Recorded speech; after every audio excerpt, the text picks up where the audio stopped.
দক্ষিণ কৃষ্ণপুরে বাইপাস সড়কের পাশে জমি জবরদখল, চলল মামলা। দক্ষিণ কৃষ্ণপুরে বাইপাস সড়কের পয়েন্ট এলাকায় জোর করে জমি জবরদখলের অভিযোগ উঠল। স্থানীয় বাসিন্দা আখতার হোসেন বড়ভূইয়া অভিযোগ করে বলেন, তার ঘরের সামনেই বাইপাস সড়কের লাগোয়া 6 কাঠা জমি জবরদখল করে রেখেছেন প্রতিবেশী মুকুল উদ্দিন বড়ভূইয়া, আব্দুল মানফ বড়ভূইয়া, বাবুল উদ্দিন বড়ভূইয়া, রাজনমণি বড়ভূইয়া, রানামণি বড়ভূইয়া, আবিদ আহমেদ বড়ভূইয়া সহ অন্যান্যরা। এদের পেছনে জমি মাফিয়াদের হাত রয়েছে। তার বাড়ির সামনে 3টি দোকানঘর রয়েছে। দোকানঘরের সামনে জবরদখল করে বসেছেন অভিযুক্তরা। জবরদখলের ফলে ভাড়াটেরা দোকান খুলতে পারছেন না। তার নিজের নামে বিদ্যুৎ সংযোগ রয়েছে। সম্প্রতি জমি জবরদখলের পর আইনের দ্বারস্থ হন তিনি।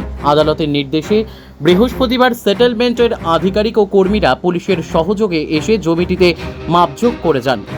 আখতার হোসেন স্পষ্ট ভাষায় জানান, জমির উপযুক্ত নথিপত্র হিসেবে প্রকৃত মালিক জায়গা পাবেন, কিন্তু যেভাবে ভূমি মাফিয়ারা সক্রিয় হয়ে উঠেছে তার জমি হড়প করার চেষ্টা করছেন। এ নিয়ে কাছাড় জেলা প্রশাসন ও রাজ্যের মুখ্যমন্ত্রী হিমন্ত বিশ্ব শর্মার দৃষ্টি আকর্ষণ করেন তিনি।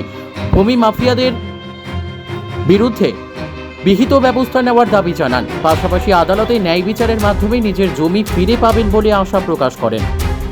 হিফজুর রহমান বড়ভূইয়ার রিপোর্ট, নববার্তা টুডে।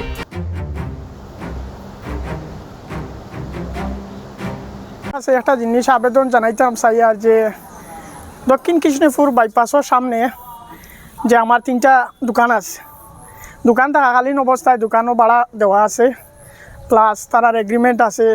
দোকানের 3টা পার্টস আছে, পার্টসের দোকানও মাল আছে। প্রায় দৈর্ঘ্য আমি ভাড়া দিবার 1 বছর হয়ে গেছে। কারণ ভাড়া থাকাকালীন অবস্থায় অন্য পার্টি, বিরোধী পার্টিয়ে আমার জায়গাটায় জোর জবরদস্তিভাবে দখল দিলেছে। দখল করিয়া তারা কি করে, তারা মানে আর কি 1 মাস পরে বায়না করে। এক পার্টির কাছে বায়না করছে 40 লক্ষ টাকা, আর এক পার্টির কাছে বায়না করছে 24 লক্ষ টাকা, আর এক পার্টির কাছে বায়না করছে তারা কত। কিন্তু তারাও নিরীহ মানুষ, আমরাও নিরীহ মানুষ, কিন্তু আমরা দয় দরবার কিচ্ছু চাই না।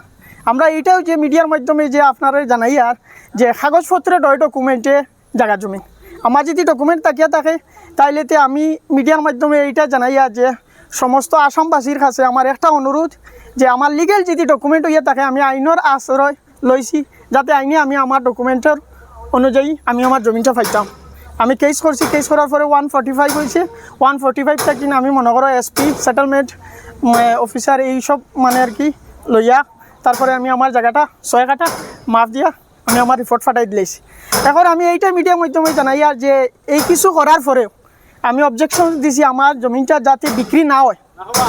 আর আমি খাসাড়ের এসপি মহোদয়ের কাছে অনুরোধ জানাই, রাঙ্গেগাড়ির আইসি ম্যাডামের কাছে আমি অনুরোধ জানাই যে এইটাই আমার আবেদন, যে আমার জমিটা যদি আমার হইয়া থাকে আপনি লিগেলভাবে দেখিয়া ডকুমেন্ট ভেরিফাই করিয়া আমার জায়গাটা আমার কাছে দিয়া দিবা।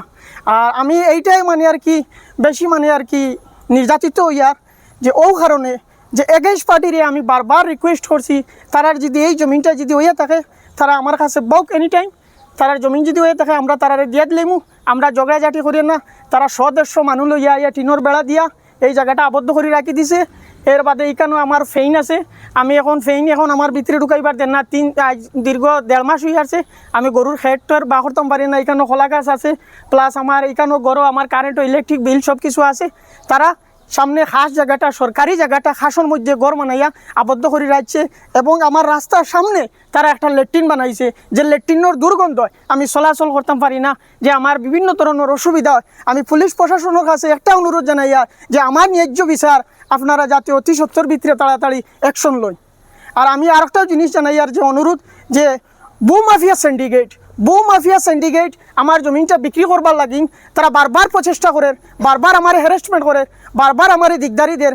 আমি যাতে বউ মাফিয়া সিন্ডিকেটের দ্বারা নির্যাতিত না হই, যাতে আসামের মুখ্যমন্ত্রী হিমন্ত বিশ্ব শর্মার কাছে আমি অনুরোধ দৃষ্টি আকর্ষণ করি জানাইয়ার, যে আমি একজন নিরীহ মানুষ, ঠিক যদি আমার যদি লিগেল ডকুমেন্ট হয়ে থাকে আমি আমার জমিনটা সুন্দরভাবে যাতে আমি কোর্টের মাধ্যমে পাইতাম।